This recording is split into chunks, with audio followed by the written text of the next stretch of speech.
하도록 하겠습니다.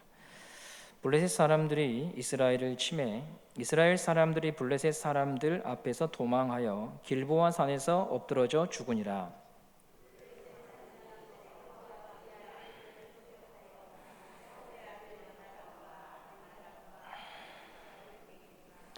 사울이 패전함에 활 쏘는 자가 따라 잡으니 사울이 그 활 쏘는 자에게 중상을 입은지라.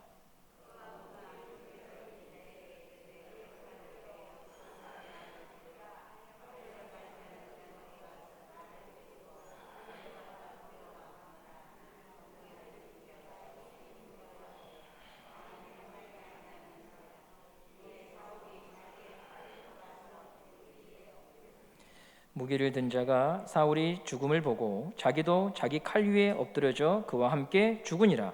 사울과 그의 세 아들과 무기를 든 자와 그의 모든 사람이 다 그날에 함께 죽었더라. 아멘. 자, 우리 한번 좌우로 인사할까요? 하나님의 섭리 속에 있습니다. 예, 반갑습니다. 우리 모두가 다 하나님의 섭리 속에 있음을 믿습니다. 예.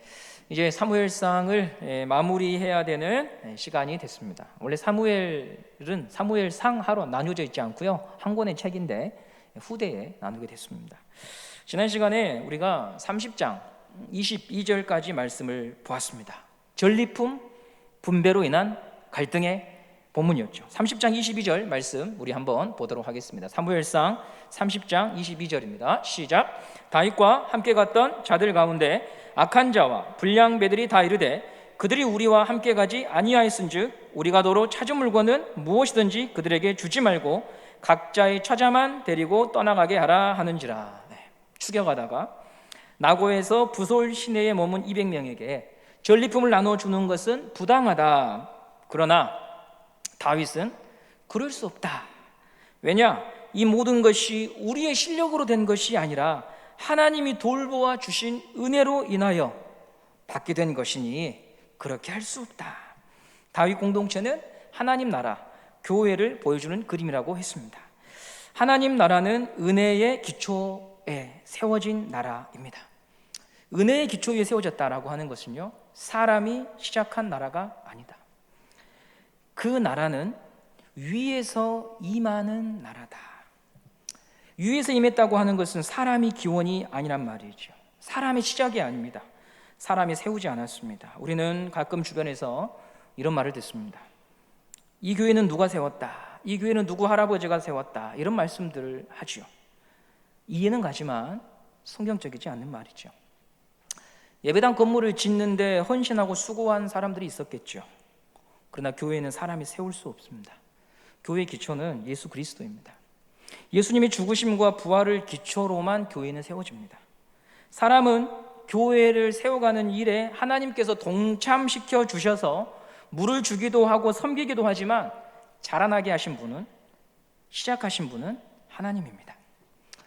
고린도전서 3장 7절에서 바울은 이렇게 말을 합니다. 고린도전서 3장 7절입니다. 시작. 그런즉 심는 이나 물 주는 이는 아무것도 아니로되 오직 자라나게 하시는 이는 하나님뿐이니라. 아멘. 주도권이 하나님께 있습니다. 하나님이 시작하시고 완성하신 것입니다.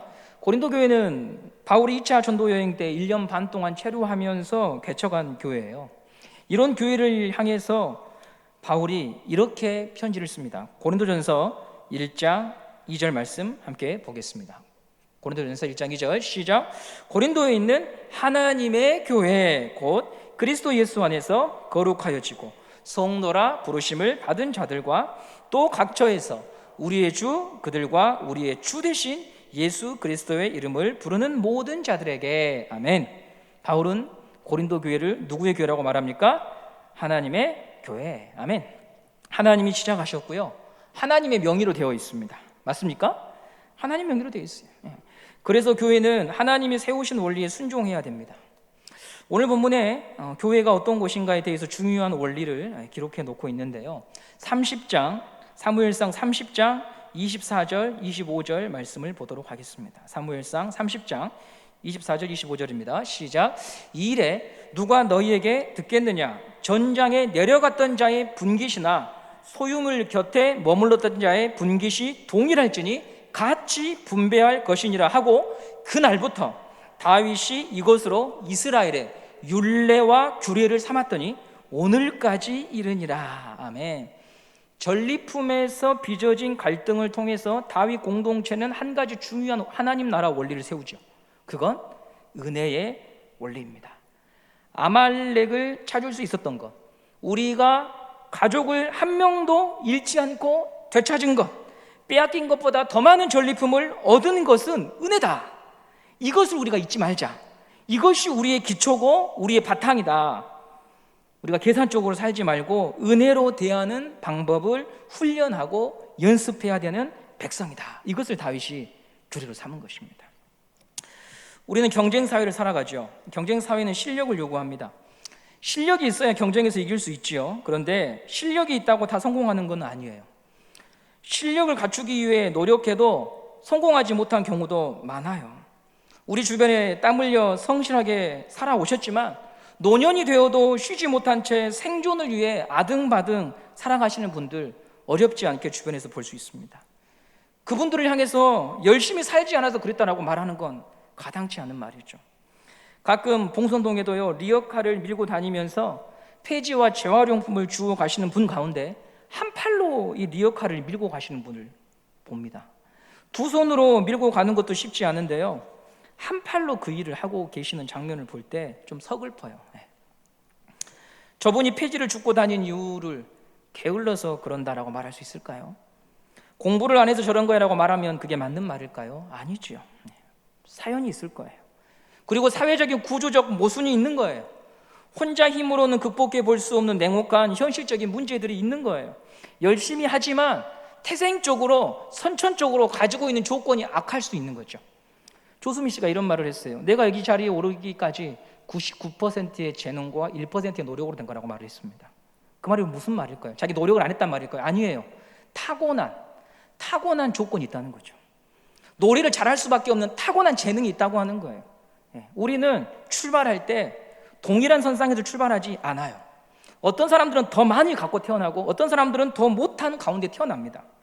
이처럼 실력과 경쟁으로 인하여 양극화된 세상 속에 하나님이 교회를 두셨어요. 은혜의 원리로 살아가는 맛을 보여주라고 교회를 세우셨습니다. 다윗은 전리품을 분배하는 이 일을 통해 은혜의 원리를 보여줘요. 기회 없는 자에게 기회를 주고 수준에 미치지 못한 자에게 자리를 내어주는 환대하는 은혜를 보여줘요. 지금 내가 누리고 있는 것은 하나님께 받은 것이지 나의 노력으로 성취한 것이 아님을 그가 선언합니다. 저는 이 장면을 보면서 다윗이 이 일을 해결하는 걸 보면서 한 가지 얻은 교훈이 있어요. 분명히 위기가 닥쳤거든요. 근데 위기가 교회를 무너뜨리는 게 아니고 오히려 그 위기가 교회를 교회답게 하는 일로 바꿔가더라는 거죠. 그러니까 좋은 교회는 위기가 없는 교회가 아니라 위기를 하나님의 말씀 앞으로 끌고 와서 바른 길을 택하는 교회가 좋은 교회인 거예요. 위기가 없는 교회는 없어요. 위기는 항상 있는 거죠. 그리고 우리는 그 위기 속에서 하나님의 은혜에 기초하여 모든 일들을 해결해야 돼요. 지난주 수요예배 마치고 집에 갔는데 그날 저희 둘째 놈이 배가 아프다 하더라고요. 그리고 나서 일찍 재웠어요. 아프다고 하니까 12시 정도에 얘가 배가 아프다고 하면서 뒹굴어요. 그래서 기독병원에 전화해 보니까 소아과는 기독병원 응급실 운영을 안 하더라고요. 12시가 넘으니까요. 조대 응급실로 갔는데요, 가면서 많은 생각을 했어요. 어떤 생각이 번쩍 드냐면 애비어도 할 수 있는 게 없다는 거죠. 아내와 이 둘째 녀석만 응급실에 들여보내고 저는 돌아왔어요. 첫째가 집에서 자고 있으니까 집으로 돌아왔는데 1시간 한 반 뒤에 연락이 왔어요. 괜찮다고 하는 거예요. 복통이 있었던 이유는 뱃속에 변이 가득 차서 변을 못 넣어서 배가 아프니까 이 약 먹으면 괜찮습니다. 평범한 것이 기적이다. 숨 쉬고 사는 것도 내 힘으로 되는 일도 아니고 하나님의 도움이 있으니 누리는 것임을 새삼 고백하게 됩니다. 뭔가 대단한 일이 있어야 감사한 것이 아니에요. 여러분, 일상이 기적인 줄 믿으시기 바랍니다. 내가 건강을 지킨다고 해서 건강이 따라오는 거 아니에요. 열심히 살면 그걸로 사라지는 것도 아니에요. 하나님이 기본적으로 우리에게 주시는 은혜가 있어야지만 여기까지 걸어오는 거죠. 이 사실을 우리가 믿는다면 하나님이 우리에게 요구하시는 게 뭐예요? 너도 은혜로 대해라. 너도 은혜로 사람을 대해라. 그것이 우리 하나님 나라의 백성이 추구하는 삶의 방식이라고 말씀합니다. 마태복음 5장 45절에 이런 말씀이 있습니다. 마태복음 5장 45절입니다. 시작. 이같이 한즉 하늘에 계신 너희 아버지의 아들이 되리니 이는 하나님이 그 해를 악인과 선인에게 비추시며 비를 의로운 자와 불의한 자에게 내려주심이라. 아멘. 하나님은 악인에게도 햇살을 비추시고 비를 내려주셔요. 이 말은 기회를 주신다는 거죠. 끊어버리지 않고 잘라버리지 않고 포기하지 않고 마지막까지 기다려주시는 하나님의 인자와 자비가 우리가 햇살을 볼 때, 비를 볼 때 고백할 수 있는 하나님의 은혜예요. 다윗은 이 원리를 자기만 누리는 것이 아니라 우리 공동체가 이것을 고백하자. 하나님 나라의 백성답게 이것을 우리의 규례와 율례로 삼자라고 말을 하고 있습니다. 사무엘상 30장 24절 말씀, 우리 다윗의 고백을 다시 한번 보도록 하겠습니다. 30장 24절입니다. 시작. 이 일에 누가 너희에게 듣겠느냐? 전장에 내려갔던 자의 분깃이나 소유물 곁에 머물렀던 자의 분깃이 동일할지니 같이 분배할 것이니라 하고 그날부터 다윗이 이것으로 이스라엘의 율례와 규례를 삼았더라. 아멘. 아멘. 교회는 이처럼 은혜로 부름받은 사람임을 다시 확인할 수 있는 공간이 되어야겠습니다. 경쟁으로 지치고 실력이 뒤처져서 헤매는 사람들이요, 교회는 올 수 있어야 되죠. 자기 자리가 없어서 쭈뼛쭈뼛하는 사람들이 교회는 올 수가 있어야 돼요. 그들에게 자리를 내어줄 수 있어야 돼요. 우리도 원래 하나님 나라에 자리가 없던 사람이에요. 이곳에도 저곳에도 정착하지 못한 채 헤매는 사람들, 난민이었어요. 하나님 나라의 난민들. 그런데 입국하게 됐어요. 예수님이 핏값으로 우리를 비자 발급해 주셔서 영주권 주셔서 우리가 입국하게 된 거예요.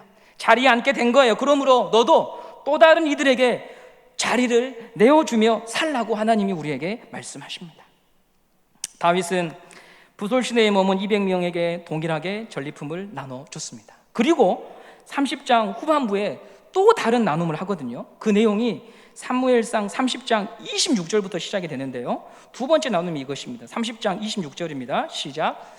다윗이 시글락에 이르러 전리품을 그의 친구 유다 장로들에게 보내어 이르되 보라, 여호와의 원수에게서 탈취한 것을 너희에게 선사하노라. 예.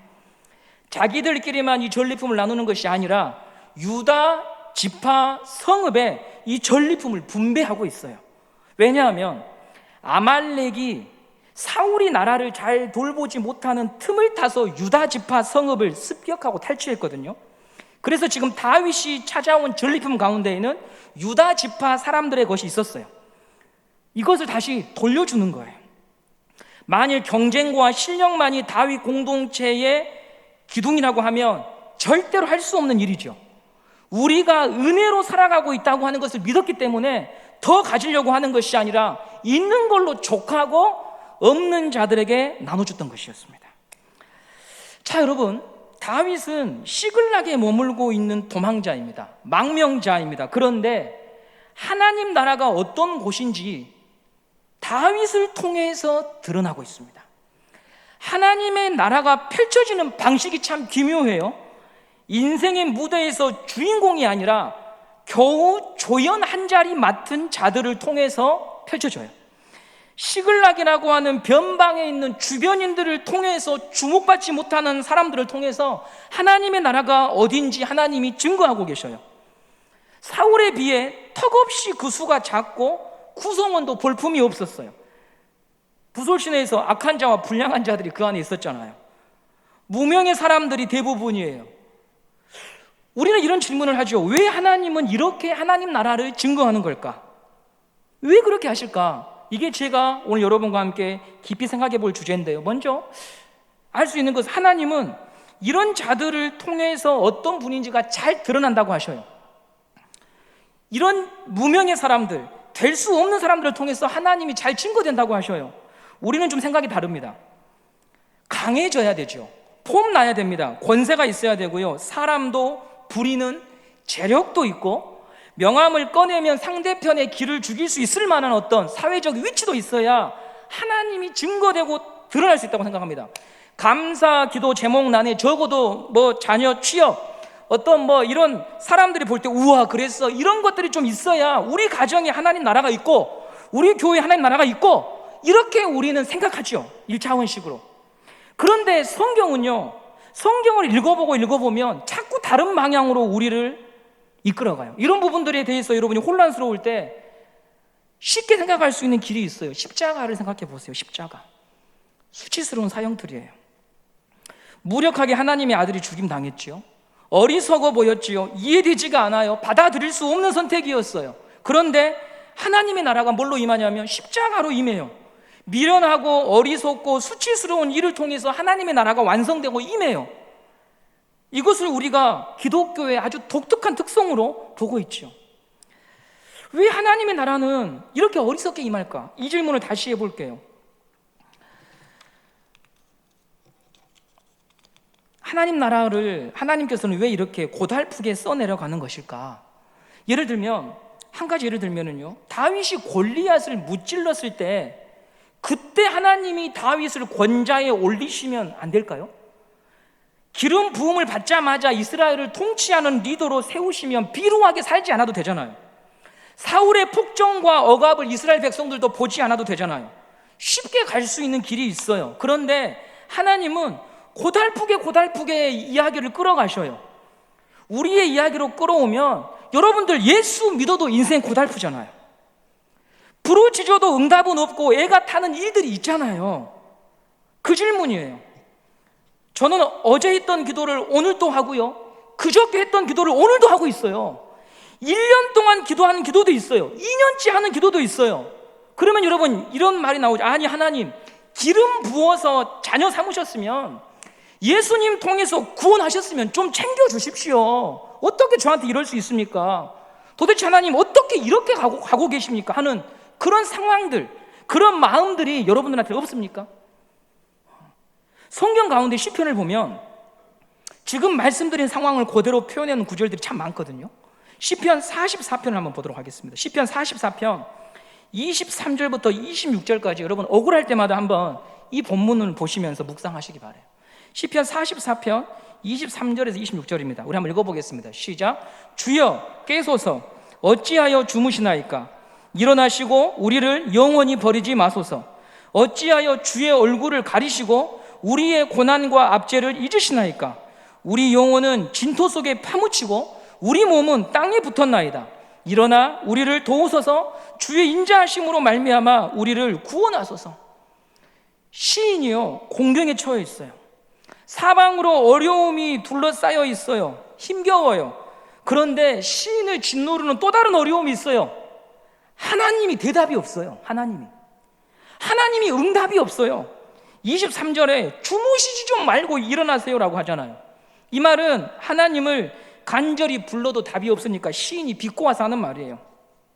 나를 사랑한다고 하지 않으셨습니까? 그거 진실입니까? 사랑이 어떻게 이럴 수 있습니까? 지금 그렇게 따지고 드는 거예요. 시편을 좀 더 실감나게 표현하면은요, 유진 피터슨이라고 하는 분이 쓴 메시지라고 하는 성경을 보면 그분이 자기의 이해한 바대로 성경 66권을 싹 이렇게 다시 해석해 놓았거든요. 그 구절을 한번 제가 보여드릴게요. PPT 한번 띄워주십시오. 제가 읽어드리겠습니다. 일어나소서 하나님, 온종일 주무실 작정이십니까? 깨어나소서. 우리에게 닥친 일을 모른 지 아시렵니까? 어찌하여 베개의 얼굴을 묻고 계십니까? 어찌하여 우리를 아무 문제 없는 것처럼 여기십니까? 지금 우리는 땅바닥에 고꾸라진 채 적에게 목이 밟혀 꼼짝도 못합니다. 일어나셔서 우리를 구원하러 오소서. 우리를 정말 사랑하신다면 우리를 도와주소서. 이렇게 말하고 있어요. 이게 시편의 처음의 부분과 중간의 부분에 있으면 여러분 마지막은 기대할 게 있어. 뭐죠? 아멘 할렐루야 이렇게 끝날 거 있잖아요. 근데 이게 지금 마지막 절이에요. 이게 마지막 절. 하나님 어떻게 이럴 수 있습니까? 나한테 이러고 끝난 거예요. 왜요? 해결이 안 됐어요. 기도해도 해결이 안 됐어요. 기도해도 해결이 안 돼. 기도해도 응답이 없어. 기도해도 계속 아프고, 기도해도 자녀가 돌아오지 않고, 기도해도 문제는 문제로 있는 거예요. 시편 44편 이런 거예요. 먼저요, 그래도 한 가지 위로가 되는 것은 지금 내가 느끼는 절망을 나만 경험한 게 아니라 우리 선조들도, 하나님 앞에 발버둥 치며 살아온 믿음의 사람들도 다 경험했구나. 아무리 기도해도 응답이 없어서 힘겨운 분들이 계시다면 나만 그런 게 아니고 하나님 앞에서 좀 잘 믿어보려고 발버둥 친 우리 믿음의 선조들도요, 그런 날들을 만났다는 거예요. 성경에 등장하는 믿음의 사람들 역시 우리와 똑같은 경험을 하며 눈물바람 쥐고 살았던 거예요. 나도 감사한금 좀 한번 내보고 싶은데, 나도 내가 기도한 문제가 좀 해결받았다고 좀 목회자들한테 좀 목사님 기도해 주셔서 감사합니다, 권사님 좀 감사합니다, 이렇게 좀 해보고 싶은데 나는 안 되는 거예요. 나는 안 되는 거예요. 그렇다면 하나님이 왜 그렇게 하실까? 하나님 도대체 왜 이렇게 가실까? 저도 다 모르죠. 그런데 사무엘상을 강의하면서 알게 되는 것은 하나님이 우리한테요 계속 가르쳐주고 싶은 게 있어요. 계속 우리에게 말씀하고 있는 게 있거든요. 다윗과 사울을 통해서 삶의 주도권이 나에게 있는 것을 믿느냐? 인생의 끝이 나에게 있는 것을 믿느냐? 이걸 계속 말씀하셔요. 하나님 나라의 백성은요, 자기 똑똑함으로 살아가는 나라가 아니에요. 문제 해결의 능력이 출중한 사람들이 모여서 만들어가는 나라가 아니에요. 교회는 그런 것이 아니에요.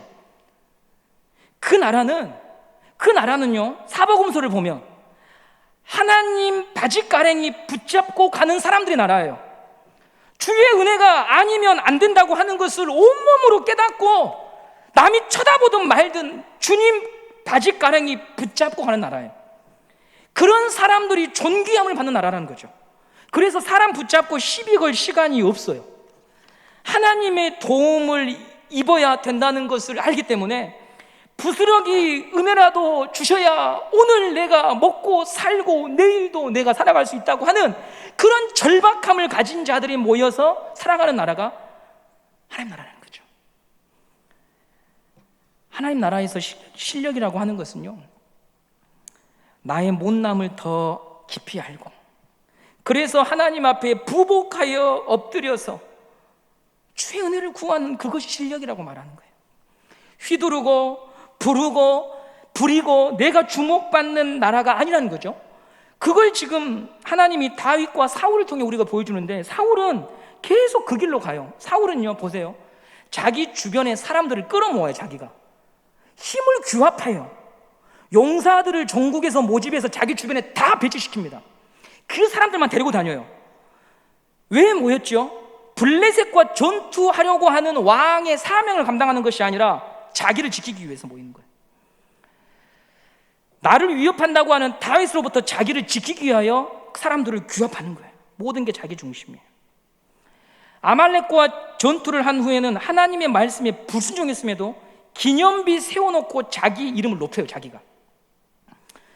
자기의 왕국을 세우고 지키고 보존하는 일에 모든 걸 걸어요. 이 모습이 오늘 31장 마지막 죽음의 자리에서도 변화되지 않고 자기가 모든 것을 결정하는데요, 31장은 지옥을 보여줘요. 뭐냐면요, 자기만 있는 세상이 지옥이라는 거죠. 31장 4절입니다. 그가 어떻게 죽는지 보십시오. 31장 4절입니다. 시작. 그가 무기를 든 자에게 이르되 내 칼을 빼어 그곳으로 나를 찌르라. 할례 받지 않는 자들이 와서 나를 찌르고 모욕할까 두려워하노라 하나 무기를 든 자가 심히 두려워하여 감히 행하지 아니하는지라. 이에 사울이 자기의 칼을 뽑아서 그 위에 엎드려지매, 화를 맞고 중상을 입어요. 그런데 이 할례 받지 않는 블레셋 사람들이 자기를 모욕할 것이 두려워서 자기가 어떻게 합니까? 자결하죠. 자기의 마지막도 자기가 결정하는, 그의 모든 인생이 자기가 모든 것을 결정하는 인생이었다는 거죠. 근데 여러분, 제가 지옥이라고 말했죠. 죽는 것으로 끝나지 않습니다. 자신이 모든 것을 결정하는 삶의 결말이 참 참혹한데요, 그가 죽고 나서 참수를 당합니다. 목이 잘려나가요. 그리고 나서 이 몸은 성벽에 걸려요. 성벽에 걸립니다.